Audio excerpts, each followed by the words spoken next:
Exercise 1.1 real numbers का solution number 3। Find the LCM and HCF of the following integers by applying the prime factorisation method. Prime factorisation method से जो है हमने LCM और FCF निकालना है। ठीक है, हमने इसको वेरीफाई नहीं करना है। चलिए स्टार्ट करते हैं। फर्स्ट पार्ट है 12, 15 और 21, सेकंड है 17, 23, 29, थर्ड है 8, 9 एंड 25। फर्स्ट पार्ट को हमने इस तरह से लिख लेना है। उसके बाद हमने इनके फैक्टर निकालने हैं। जैसे मैंने 12 के फैक्टर ये निकाले हैं, 15 के निकाले हैं और 21 के निकाले हैं। अगर आपको नहीं आते फैक्टर निकालने तो मैं समझा देती हूँ। ये देखिए इवन नंबर है तो ये 2 से जाएगा, 2 6 आर 12। 6 इवन नंबर है, 2 से जाएगा, 2 3 आर 6। 3 जो है अपने टेबल से जाएगा, 3 1 ना 3। इस तरह से 15 है जो है 3 से जाएगा, 3 5 आ 15, 5 1 ना 5।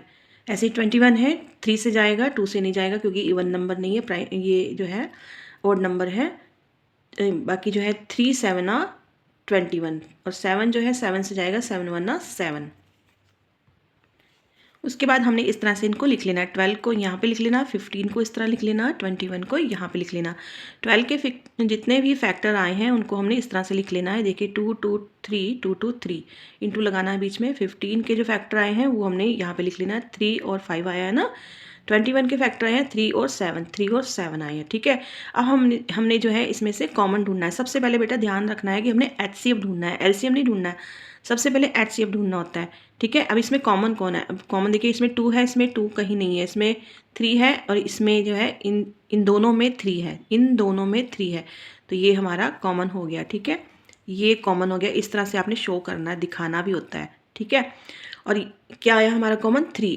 अब देखो ये कितने 3 हैं, 1 2 3 है, लेकिन हमने सिंगल 3 लिखना है। यहाँ पे एचसीएफ जो है हमने सिंगल 3 लिखना है। कई बच्चों को कन्फ्यूज़न होती है कि भाई हमें ये 3 है या 4 है या कुछ भी है, हम कितने लिखें, तो इसमें सिंगल लिखना होता है। ठीक है, बाकी जो बच गए, कितने बच गए? ये 2 बच गया, ये 2 बच गया, 5 बच गया, 7 बच गया।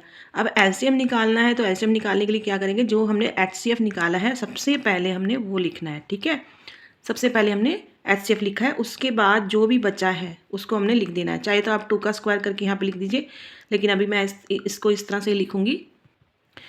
फिर इन सब की जो है ये देखिए मैंने यहाँ पे एचसीएफ लिखा, जो एचसीएफ आया था उसके बाद ये दोनों 2 हमने यहाँ लिखे।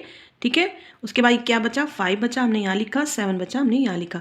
फिर इन सब की जो है मल्टीप्लाई कर दो। 3 की जैसे मल्टीप्लाई 2 से की, जो आंसर आया उसकी 2 से की, फिर उसकी मल्टीप्लाई जो आंसर आता है उसकी मल्टीप्लाई 5 से की। जितना आंसर आएगा उसकी मल्टीप्लाई 7 से करेंगे तो हमारा आएगा 420। ठीक है, मेरा तो 420 आ रहा है, आप भी करके देख लेना। सेकेंड पार्ट है 17, 23, 29।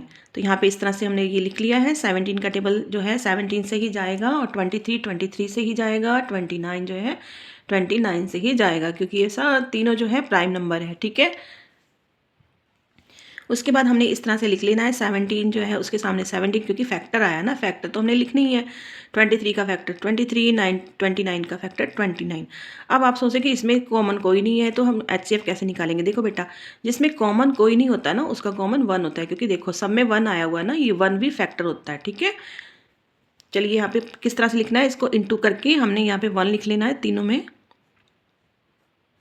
ठीक है, तो एचसीएफ क्या आया हमारा? 1 आया। एचसीएफ क्या आया हमारा? 1 आया। ओके, तीनों में 1 जो है कॉमन है। अब देखिए एचसीएफ क्या आया था? 1 आया था, और एलसीएम के लिए हमें सबसे पहले क्या चाहिए? एचसीएफ चाहिए। हमने यहाँ पे एचसीएफ लिखा, बाकी जो जितने भी बचे हैं हमने उनको इस तरह से लिख दिया है। अब हम इनकी मल्टीप्लाई करेंगे। जैसे 1 की मल्टीप्लाई 17 से की, 17 का की मल्टीप्लाई जो है 23 से करेंगे, और इनका दोनों का जो मल्टीप्लिकेशन के बाद आंसर आएगा, प्रोडक्ट आएगा, उनकी मल्टीप्लाई 29 से करेंगे। ठीक है, तो इसका आंसर आया 11339। आप भी करके देख लीजिए। इसी तरह से हमने ये थर्ड पार्ट के जो है फैक्टर निकालने हैं। जैसे कि 8 9 25 जो है इनके हमने फैक्टर निकालने हैं।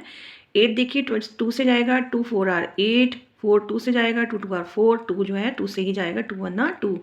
अब 9 जो है 3 से जाएगा, 3 से जाएगा, 25 जो है 5 से जाएगा।